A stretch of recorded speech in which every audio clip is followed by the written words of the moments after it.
see.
What a group.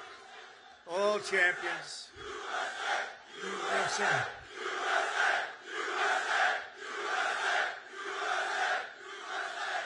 Well, thank you very much. A big hello. This is a special group of patriots, champions, winners. You are winners. Oh, I'd love to have your job. I'd love to have your job.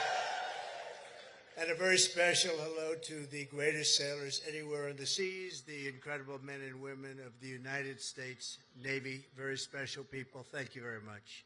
It's a great honor. Great honor to be here.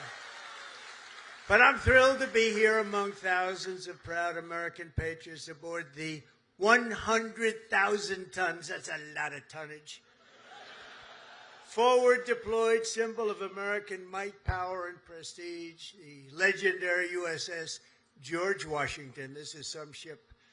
They don't make them this way anymore, but we're not supposed to say that, but they really don't. This is great stuff. This is really an incredible GW, they call it. GW, right? And we've come this afternoon to celebrate the strength and the skill and service of everyone on this ship. So we're going to all relax. We're going to have a good time. We're not going anywhere, you know. If you go back to Washington, it's like 2 o'clock in the morning. But I want to just tell you that you are special people, and we're going to have a little fun. And I'm going to tell you how great our country is and how well we're doing, because a year and a half ago, we had a different country than we do right now. Now we're the most respected country in the world. We're the hottest country anywhere in the world. And it hasn't taken too long, but I had no doubt. I just didn't know we were going to do it this fast. We've done it fast because of people like you. So I want to thank you very much. And I want to recognize a man that you all know well, and he's a tough cookie. He was formerly our Secretary of Defense, but now he is proudly known as our Secretary of War, Pete Hegseth.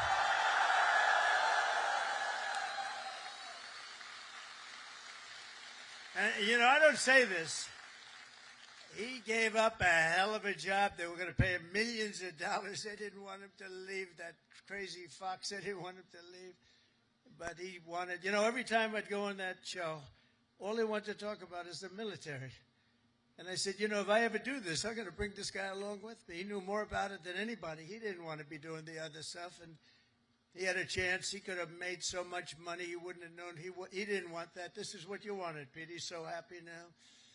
Those drug ships aren't coming in anymore. We can't find a ship. There's no ships coming in with drugs, you know. It's like he's been incredible. So thank you very much, Pete. You gave up a lot. We appreciate it. Thank you. And unlike past administrations, we will not be politically correct. You don't mind that, do you? When it comes to defending the United States, we're no longer politically correct. We're going to defend our country any way we have to, and that's usually not the politically correct way. From now on, if we're in a war, we're going to win the war. We're going to win it like nobody ever before. You know, we'd go in, we'd blast the hell out of countries. Shouldn't have gone in. By the way, if you don't go in, that's even better. We don't have to go in, peace through strength. But, you know, we'd go in, we'd win, and then we'd leave. They used to say, to the victor belong the spoils. Well, we'd be the victor, then we'd leave, because we had people that didn't know what the hell they were doing. But we're also very honored to be joined by hundreds of our incredible Japanese partners, and they are incredible. Thank you very much. Thank you.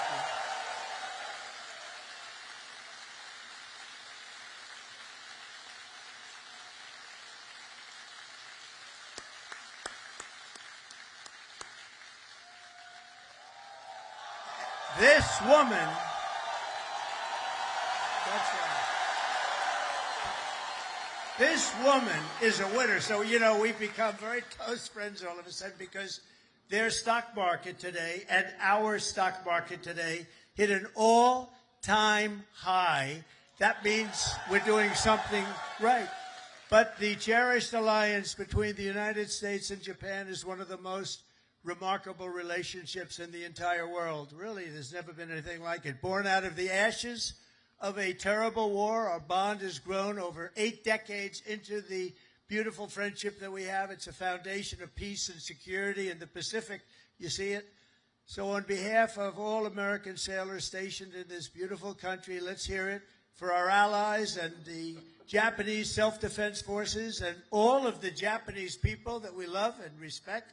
And I have such respect for Japan and the country. And now I have a really great respect for the new and incredible Prime Minister. And I have to say this, the first female Prime Minister in the history of Japan. Madam Prime Minister, please say a few words. Thank you, Mr. President, and thank you all. 本日、米国の海軍創設250周年という記念すべき節目に、トランプ大統領とともに地域の自由と平和を守る象徴である空母ジョージ・ワシントンで挨拶するチャンスをいただいたこと、心から光栄に思います。This year marks the U.S. Navy's semi-quincentennial anniversary. As we celebrate the important milestone, I'm truly honored to have this opportunity to deliver remarks with President Trump aboard the aircraft carrier USS George Washington, a symbol of protecting freedom and peace in this region. でまず何よりも日夜、我が国と地域の平和と安全のために尽力してくださっている自衛隊員、そして在日米軍の、軍隊の皆さん、軍人の皆様に心から敬意と感謝を捧げます。First and foremost, I would like to express my deep respect and sincere gratitude to all the men and women in uniform from Japan's Self-Defense Forces and the U.S. Forces Japan for your dedication and commitment to safeguard peace and security of our nation and the region day and night. 6年前に、ありがとう、Thank you.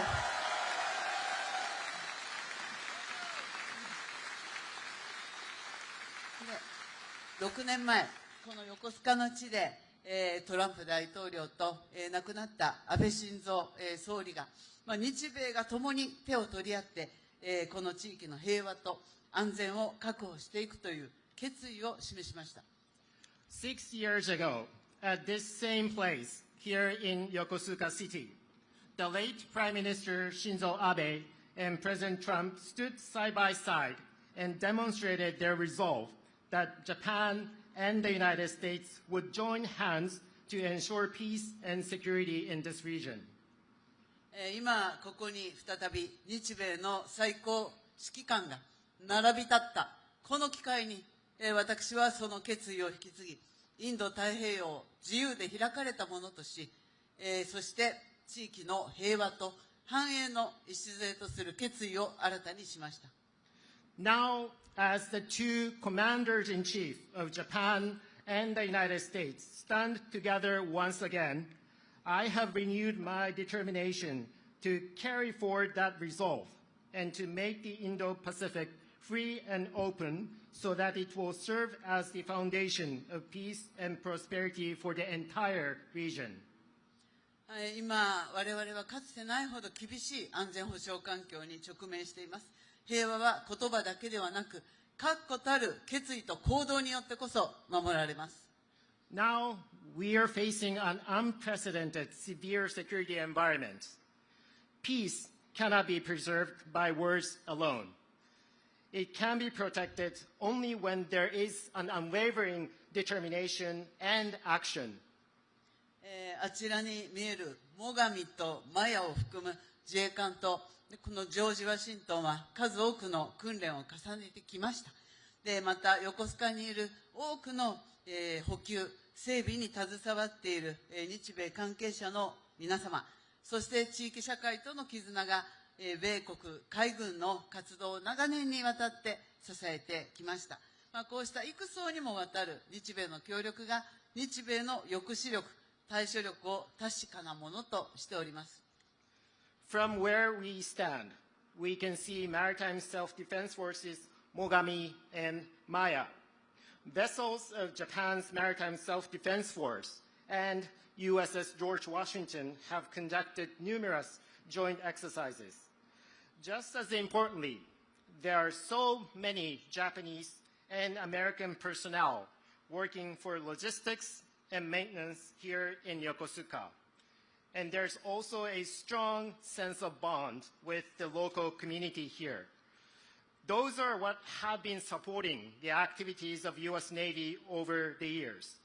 There's no doubt that such multi-layered Japan-U.S. cooperation is what makes it possible for us to ensure the credibility of our two nations' deterrence and response capabilities. 私は決意しています。今後、日本の防衛力を抜本的に強化して、この地域の平和と安定により一層積極的に貢献していきます。So let me reiterate my unwavering determination here. Japan is committed to fundamentally reinforce its defense capabilities, and Japan is ready to contribute even more proactively to peace and stability of the region. そのことにより、トランプ大統領とともに世界で最も偉大な同盟になった日米同盟をさらなる高みに引き上げてまいります。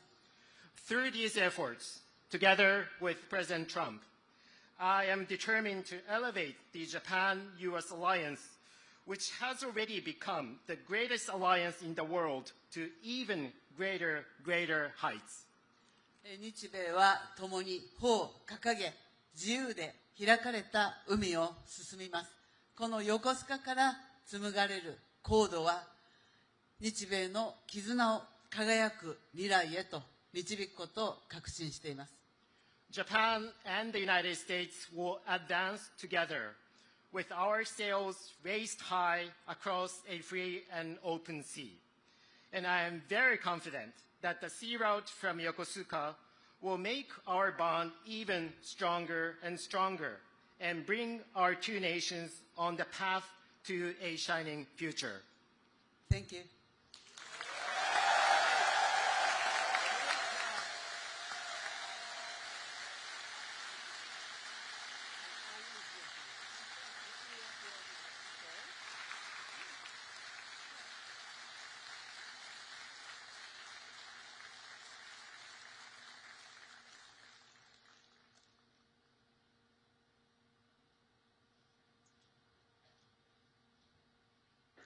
Beautiful. Thank you very much.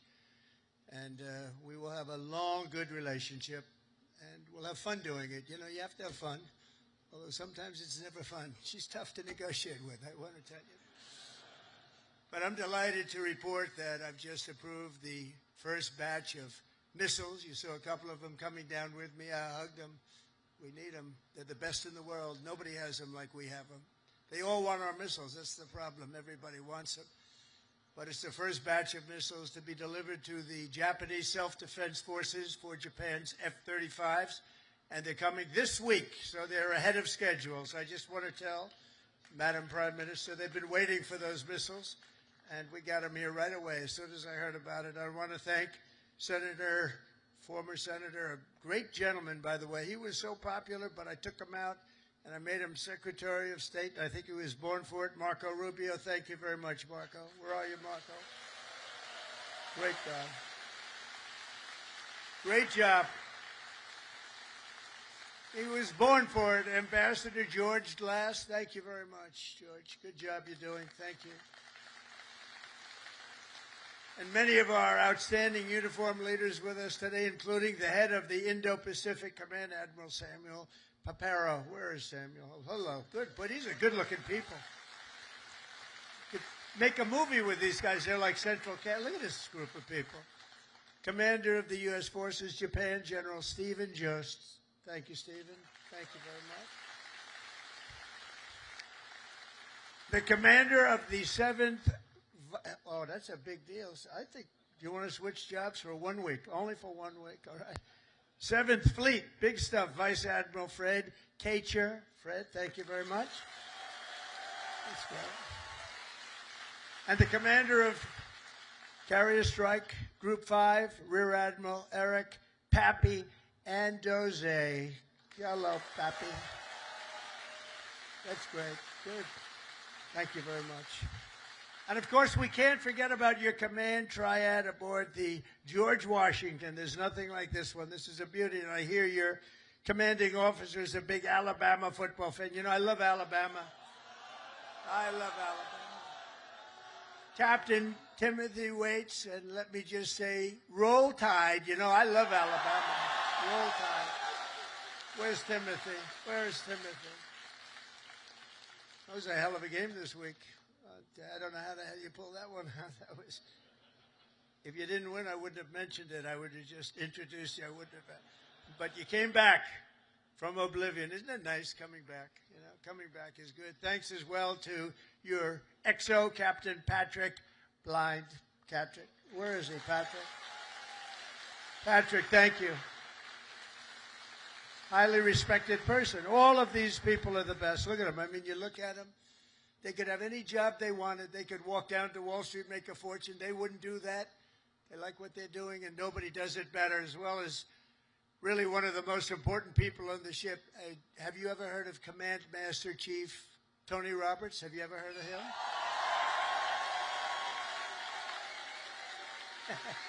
Wherever you are. Where's Tony? Thank you. Thank you, Tony. He's a popular guy. And as many of you know, this month we're celebrating a truly momentous anniversary. 250 years of courage and pride, honor, and victory by the United States Navy. 250 years. Can you imagine?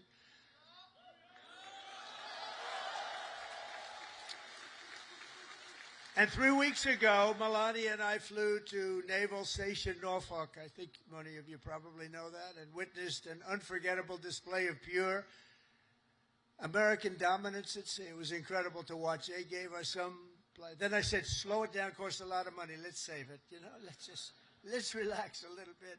They gave us some great display, from the thunderous roar of the guided missile destroyers, never saw anything like it, to the spectacular sight of nuclear submarines all over the place, to the unstoppable force of another great American aircraft carrier. One thing was clear, that no enemy will ever even dream of threatening America's Navy. There's no Navy even close, not even close. You hear about some of them doing ships, but nobody can do what we do. Nobody has what we have. And we also have the best equipment that rides along in those ships. You see that. Nobody makes equipment like we do. Nobody makes the ammunition, the weapons, the missiles, the planes, none of it.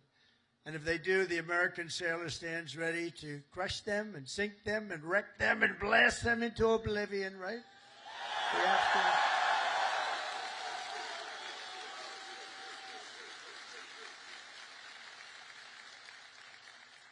And that's a terrible statement for me to make. That's the end of it, because everybody said that I should immediately get the Nobel Peace Award. With that statement, that takes me out of the running, but that's the way.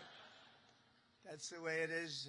United States is blessed with the strongest and most powerful military in the history of the world. There's no military like our military, not even close. Nobody has our weapons, and it'll be stronger and more powerful than ever before very soon. You know, we just approved the biggest budget in the history, over $1 trillion. Over $1 trillion. We have the best ships, the best airplanes, the best submarines, the best technology. But above all, we have America's military. It's the best people. It's all about the people, ultimately. You have to work all of that fancy stuff that we make better than anybody else. The fact is, we do make the best weapons, but if you don't have the right people to operate those weapons, they don't mean much. Despite that, as Commander-in-Chief, I never forget that our ultimate strength does not come from equipment. It comes from the men and women of the rank and file. That's true. It comes from you people, incredible people, good-looking people, too many good-looking people. I don't like good-looking people. I never liked good-looking people, I'll be honest with you. I've never admitted that before. But see, I'm allowed to, you know, we won in the Supreme Court a thing based on merit. You know about that, right? Merit. Everything now in our country is based on merit, and that's why I look at you and I see nothing but merit. It's great to have a country back where we can go by merit now. We don't go by anything else except for talent and work and hard work, and it's such a big win. That was such one of the most important wins, and the will, patriotism, and spirit in your hearts is our single greatest weapon. The strength that you have is unbelievable. That's why as we make a record investment in our military, we've never spent so much, and we've never spent it more wisely, because now we watch it. We spend it properly. I'm also supporting an across-the-board pay raise for every sailor and service member in the United States Armed Forces.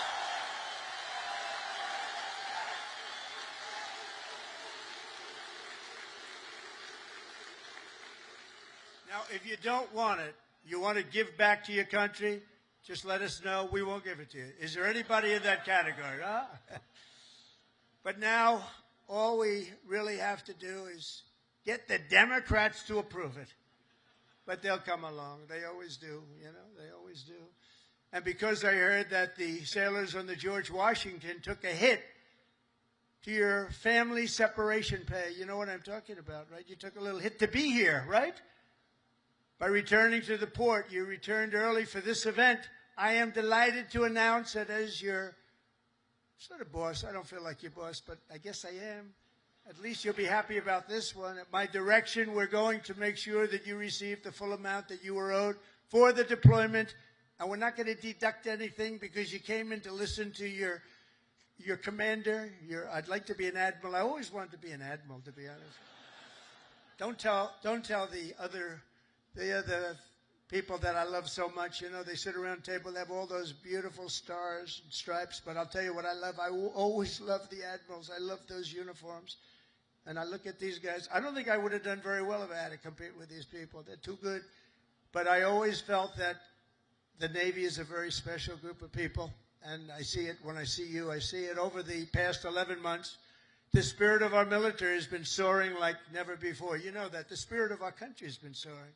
After years of recruiting shortages, and we had bad ones. It was embarrassing, frankly. During my campaign, before the election, November 5th, after that, it all changed. After we won, it all changed. And now we have waiting lists with record numbers trying to join the U.S. Navy and all of the armed forces. We have literal waiting lists, and I'm pleased to report that 2025 was the Navy's single best recruiting year in many generations. That's pretty good, isn't it?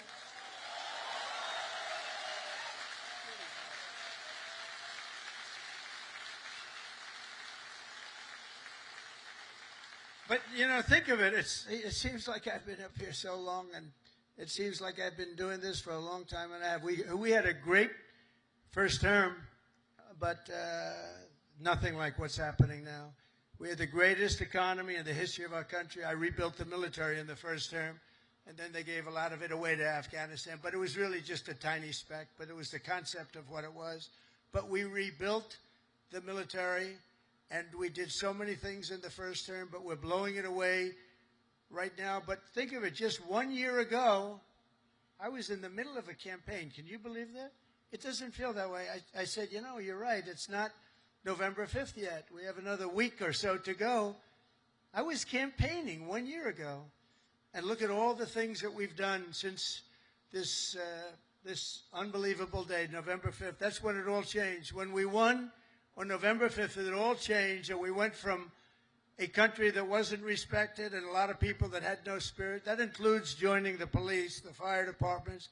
They didn't want to join. After that, they started joining, and it seems like 10 years ago, not less than a year. Think of it, less than a year ago, I was campaigning. You know, we won the second election by a lot, so we had to just prove it by winning the third by too big to rig, I called it. It was too big to rig. And it was an amazing victory. And thank goodness we won, because we were in big trouble. We were in big trouble. But the new recruits, every sailor aboard this ship has answered a sacred call of duty to cross any ocean, fight any battle, and defend America and its allies with unwavering resolve. As you know, the George Washington is the only aircraft carrier on Earth that is permanently stationed overseas. It's permanent. Now, if you'd like to take a trip back to America, hell, let's do it one time. Well, I'll join you. I'd love to join you. You know, when I landed on this, it doesn't feel like a ship. It's solid. This is a solid piece of stuff. These 4.5 acres of power and steel are the front line of American freedom in the Pacific. Every day you're taking risk to keep our country safe and to defend peace and security in this incredible part of the world, working with Japan, working with other nations. I just left Malaysia. We stopped a big war with, you know that, we stopped 8 wars. Can you imagine? In 8 months, I stopped 8 wars. Like, I stopped a war a month. Think of that. That's pretty good. But I just left Malaysia. Thank them, because they helped us very much with one of them, and actually for even a second. They're great people, and they send their regards. I spent a day there with the Prime Minister, and we had a good time. But you carry out your mission bravely. You carry it out brilliantly. And on behalf of all Americans, I just want to say, and I came over to say it loud and clear, thank you very much. Thank you. Thank you. Incredible people. You are incredible people.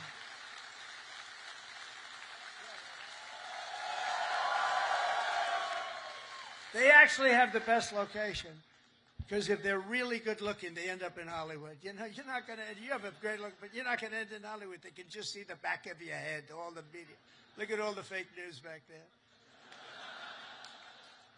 But 2 years ago, Naval Air Crewman 3rd Class James McCall was just a few months into his first fleet tour with the Golden Falcons helicopter squadron when he and his crew were called on a search and rescue mission to find 3 missing Navy divers. Incredible, brave guys, the divers. But they were stranded at sea and right off the Japanese coast. They were exhausted and assuming they were going to die. They assumed they were going to die. But with unbelievable focus and skill, crewman McCall was able to find and help rescue all 3 divers in the water below, saving his fellow sailors. And James is with us today as a shipmate on this carrier. Crewman McCall, thank you very much for your incredible bravery, and we salute you. Where is James? Where are you, James? Whoa. Come up, James. Get up here, James.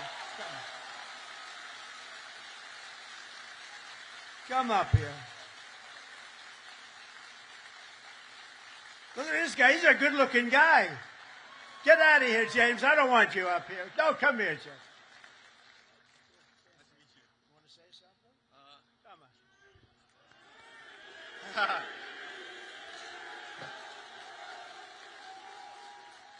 on. I just want to say I appreciate all my fellow shipmates. What I did back then in Iwakuni, it was heartbreaking for losing those loved ones down there, but we brought some back whenever we went down there. And just God bless America and all my fellow shipmates. Appreciate it. And stay a bad Larry.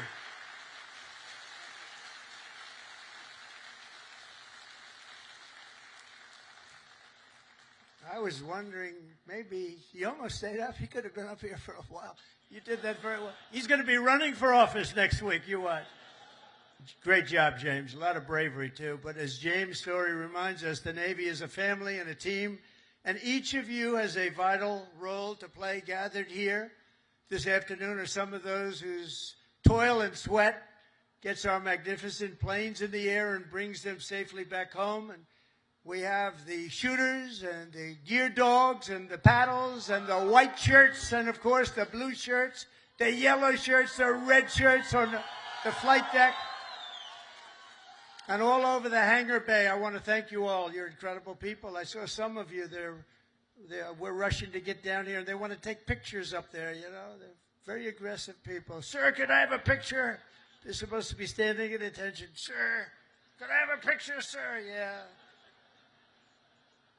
You know what I'm talking about, right? Very aggressive. But I think they're great. We also have a real genius and these people are incredible, who maintain the largest and most complex machine ever built, our amazing mechanics and engineers on the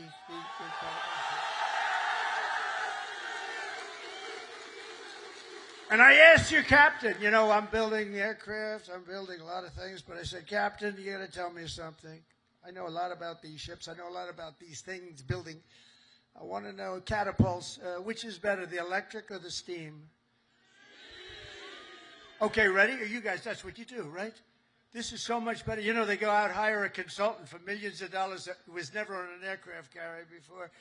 So they switched to electric. I disagree with it, but that's all right. Let me ask you, we're going to go steam first and then electric. Catapults, which is better, electric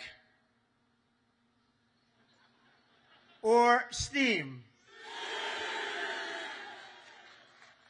I'm going to put it in order. Seriously.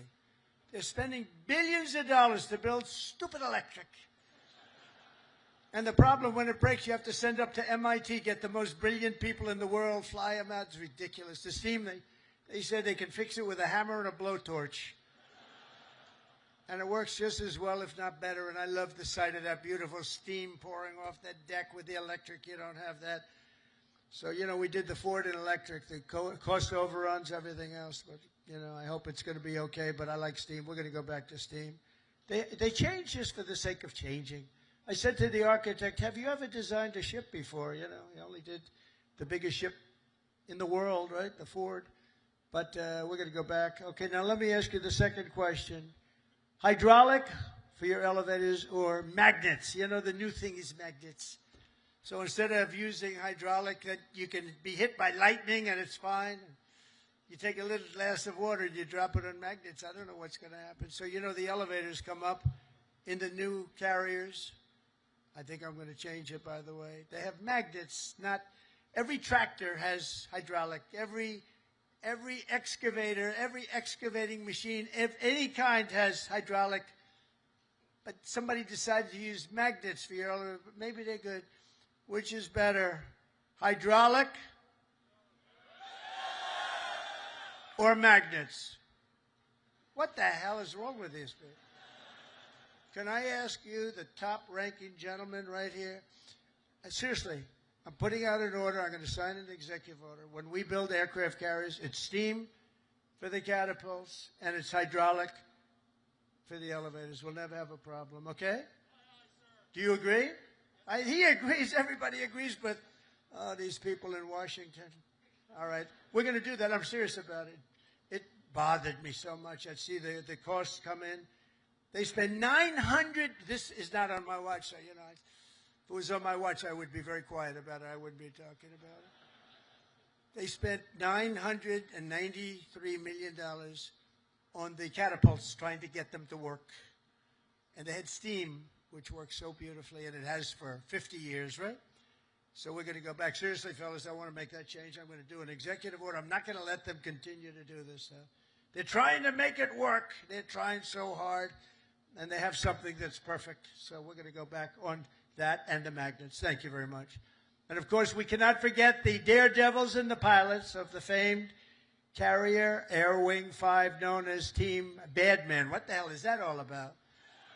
Who are they? They're bad. The elite air units aboard this vessel are storied squadrons like the Royal Maces, the Diamondback, the Argonauts, the Chippies, the Titans, the Tiger Tails, the Shadowhawks, and the Saberhawks, all great, brave people. They're all incredible. You're all incredible people. Do you know, they say, and I love it, I love aviation. I actually had a brother who was a pilot. And see, Biden used to say he was a pilot. He was a pilot. He was a truck driver. Whoever walked in, he wasn't a pilot. He wasn't much of a president either, to be honest with you. That I can tell you. That we all know. But they say the hardest thing to do is landing a plane on an aircraft carrier. You ever hear that? And great pilots can do everything. They're great pilots, but they can't do that. It's a very special talent. So the people that do that are in this room, you're a very small group of people. Tremendously talented pilots cannot do it for a lot of reasons. There are a lot of reasons. A lot of it's right up here. So I have great respect. The hardest thing you can do as a pilot is land. You know that this ship is so big. But when you're up there in the Pacific or the Atlantic and the waves are crashing and it's getting dark, or it is dark, which is even worse. Getting dark is better. But when you're up there, they say it looks like a little needle in the ocean. It's just a very little thing, and you're landing on top. So I have great respect when I see them land. You know, 3 weeks ago they were landing and doing it beautifully. They had they're very, very talented people, and nobody embodies skill and nerve and swagger and the attitude like a U.S. naval aviator. So I have great respect for you all. Thank you very much. It's one of the reasons I'm here. That's why I'm here, not someone else. I didn't need this. I didn't need the whole damn job. I could have had I had such a beautiful life. But you know what? We're making America greater than ever before, and that's why I'm doing it. And we are doing numbers that nobody's ever seen, nobody ever even thought possible before. Think of it.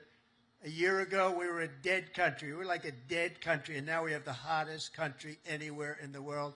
There's nobody even close. It's pretty amazing, I'll tell you.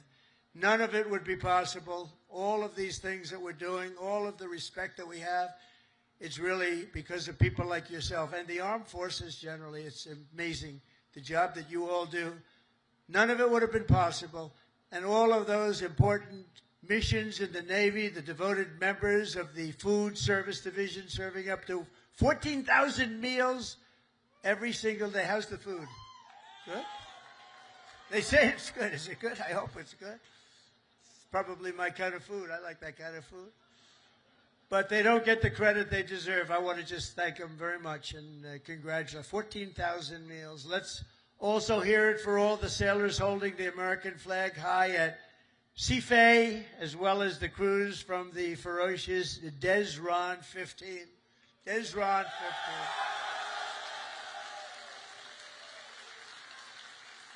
But together, the sailors here today give your very best to our nation. And as your commander-in-chief, I'm fighting every single day to ensure that we give you our very best also. We do. We do. We're giving you everything. We're giving you more than anybody's ever given. We're bringing it up to a standard that nobody's ever seen before. We're starting to make ships. Also part of our deal with the trade is we're starting to make ships. We used to be number one at making ships, and then we lost our way.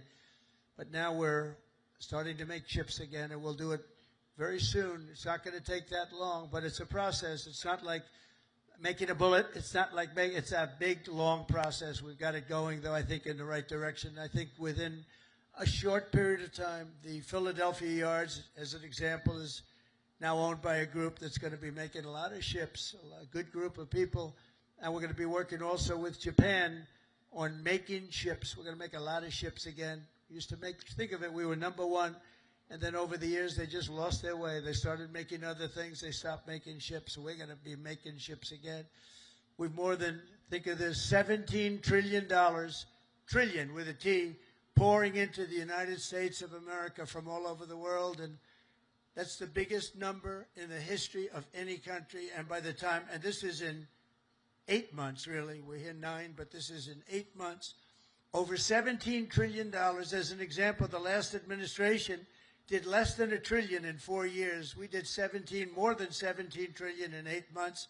And I think by the time we finish up our first year, we're going to be over 20 or $21 trillion of money coming into our country. And I want to thank Japan, because Japan is making big investments into the United States, and they're very happy because the stock market's gone up very nicely. We've made Japan a lot of money. That's okay. But they're a big investor in our country, and we like that.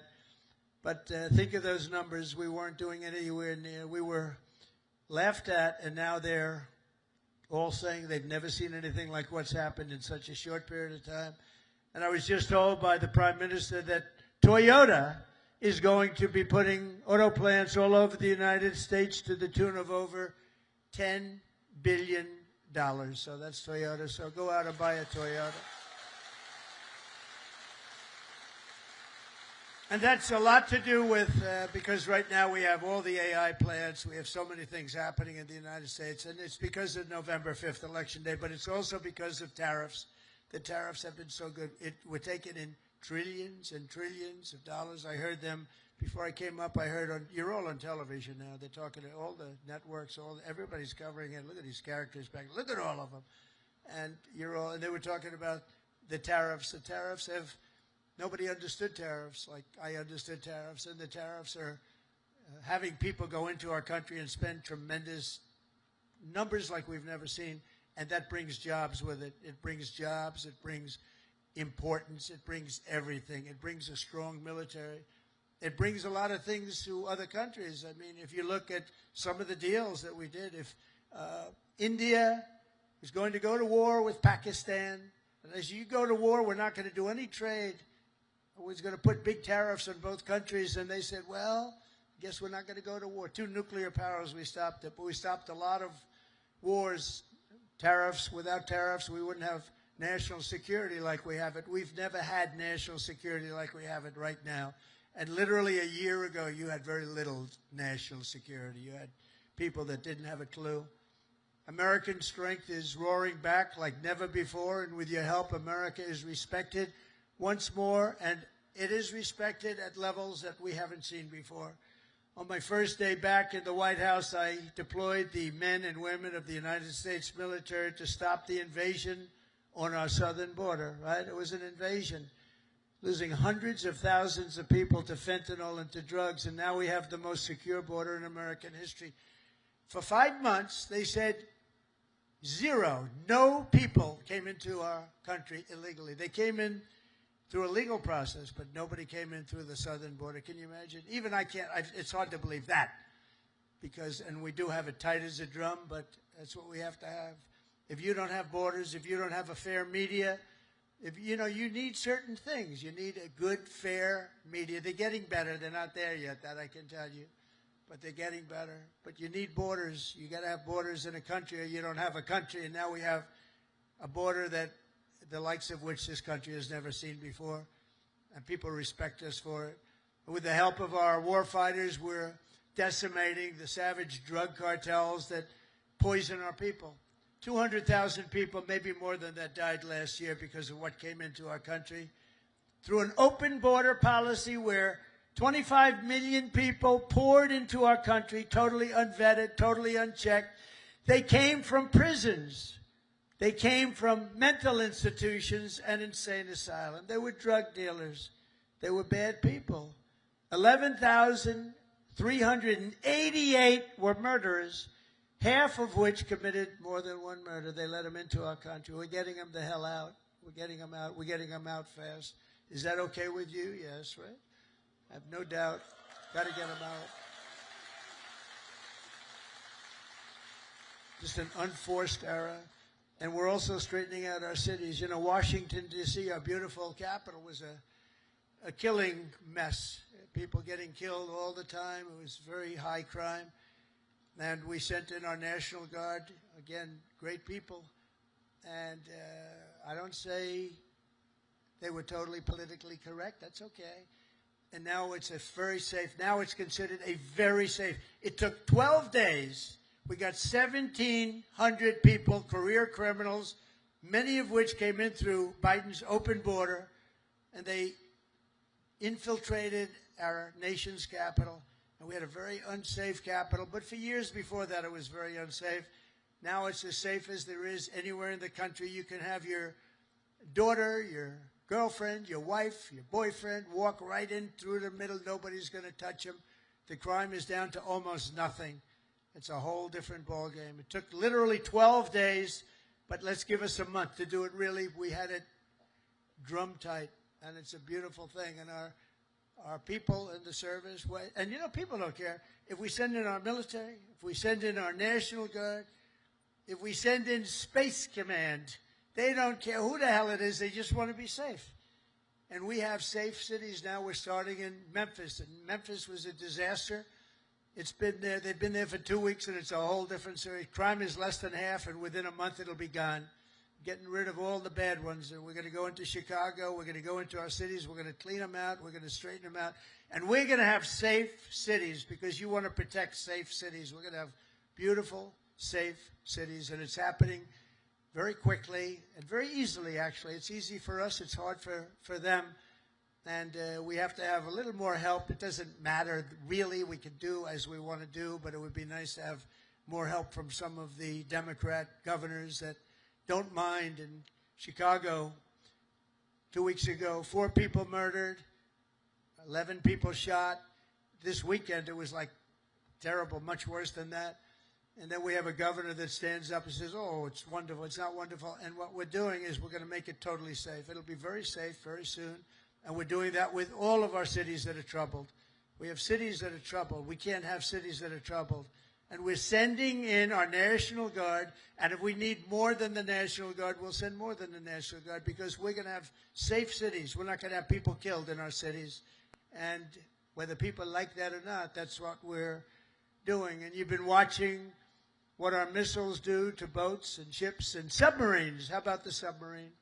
They said, no, that was just fishing. The radical left Democrats said, well, it was a submarine, but they were just fishing. Submarines don't go fishing, do they? You know more about submarines than I do. You have a beauty parked outside, actually. This is a submarine, and you know what it was designed for? Transporting drugs, and it got hit. But each one of those vessels that we hit kill, on average, 25,000 people, American people, every single year. They kill, each one of them kill 25,000 people.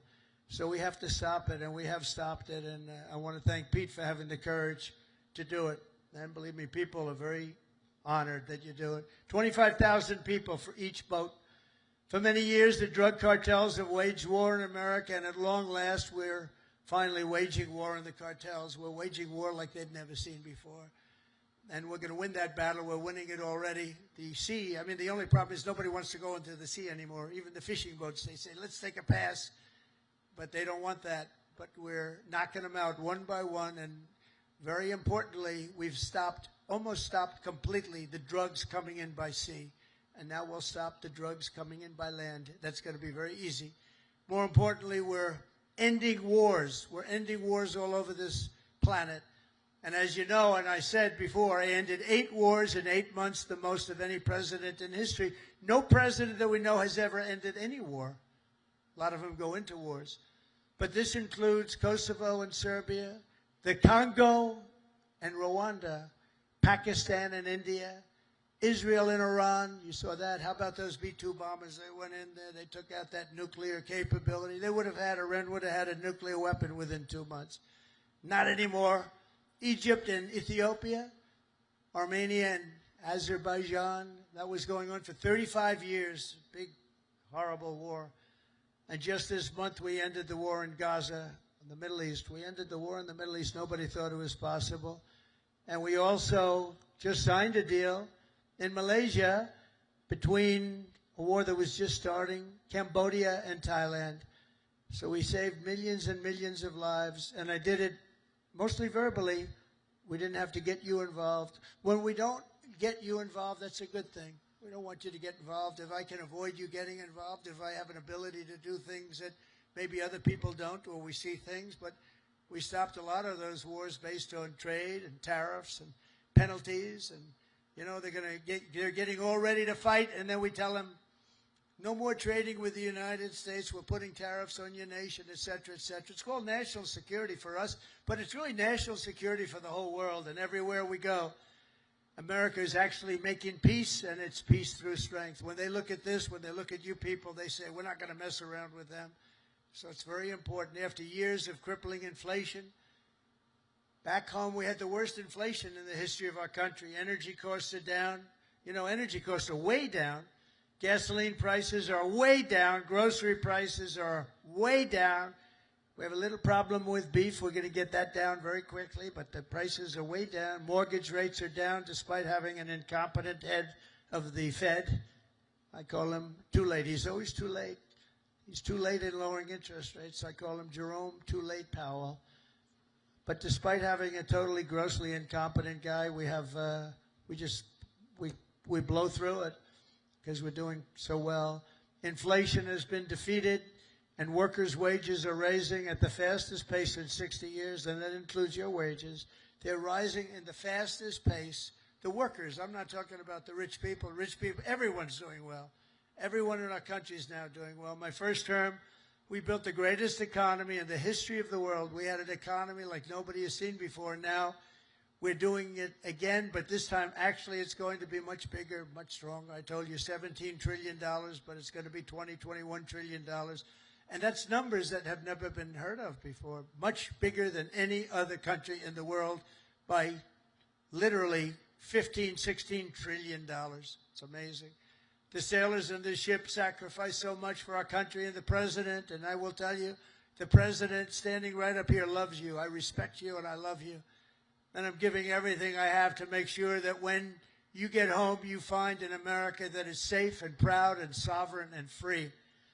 One service member who reminds us that we're working for you and for everybody and for our country is Chief Warrant Officer Will Hightower, who serves on the George Washington in the all-important deck department. Do you know what the deck department is? I have no idea. But they do. In April 2024, Will sailed away from Norfolk, leaving behind his wonderful wife, Megan, their precious 6-year-old daughter, and their 1-year-old son. In the past 12 months, he has only been home for 3 weeks total, 3 weeks. An enormous sacrifice, very tough on the family, but an experience everyone on the ship really knows very well. In February, Will's tour will come to an end, and he will finally be going home just in time for his daughter's birthday. So, Will, I want to thank you together with all of those people that go through the same thing. I want to really thank, where is Will? Is Will around here? Where is Will? Wow, look at him. These are good-looking people here. That's great, Will. How does it feel? Good? That's great. Feels amazing. That's fantastic.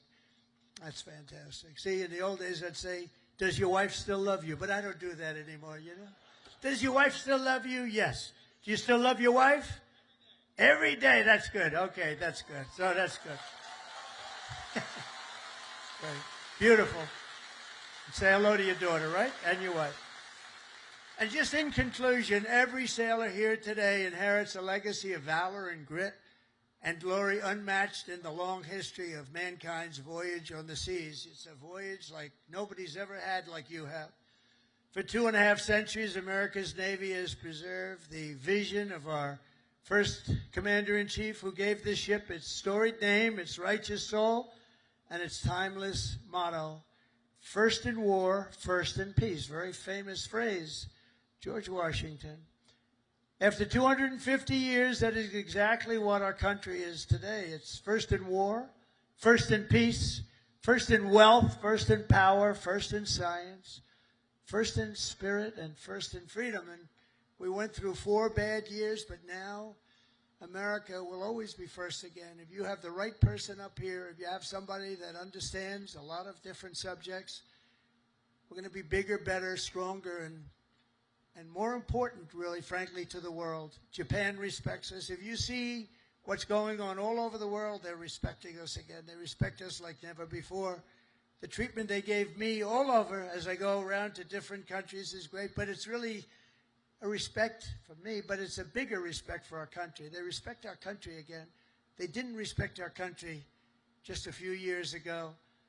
from Boston Harbor to Hampton Roads, and from Caribbean Sea to the Red Sea, from the Atlantic to the Pacific, and from the Persian Gulf to what is now known as the Gulf of America. Isn't it nice? They say it now routinely. I heard the news today. The Gulf of America, weather is wonderful. They don't say it with a smile. It's called the Gulf of America. How did that happen, right? And it took me, for many years I said, why is it called the Gulf of Mexico when we seem to have the shore? Well, we do. We have 92% of the shoreline. So I said, when we make it back, not if, when, too big to rig. We made it too big to rig. I said, get out and vote. Too big to rig. Make it that way. I said, I'm going to change it. And one of the first things I did is I changed it. Nobody could even fight it. They tried. We got sued all over the place. We won every suit. And it's now officially the Gulf of America. Isn't that nice? But our sailors have written honor, greatness, and triumph into the pages of history. What you're doing is incredible, and it's an incredible time for our country. On gun decks and flight decks and torpedo rooms and cockpits, the men and women of the Navy have poured out their blood and sweat and tears to defend the land of the free and the home of the brave. They've crossed icy channels, leapt from burning wreckage, stormed into frigid waters, soared into deadly skies, and laid down their lives to ensure the survival of liberty. Now, all of us here today carry on that noble mission, and no matter what challenge comes our way, no matter what danger we face, we hoist our great American flag very, very high. We race into the waves, and we rally to that immortal battle cry of the American sailor, damn the torpedoes, full speed ahead, right? Together with our incredible Japanese allies and all of our allies all over the world, we stand strong, we stand proud, we will stand taller than we've ever stood before, and we will be freer and braver and more brilliant than ever before. And we will fight, fight, fight, and we will win, win, win. And I want to thank everybody at the USS George Washington and the U.S. Forces Japan. God bless our military. God bless Japan. God bless the United States of America. And God bless our Navy. Thank you, everybody. Thank you. Thank you very much.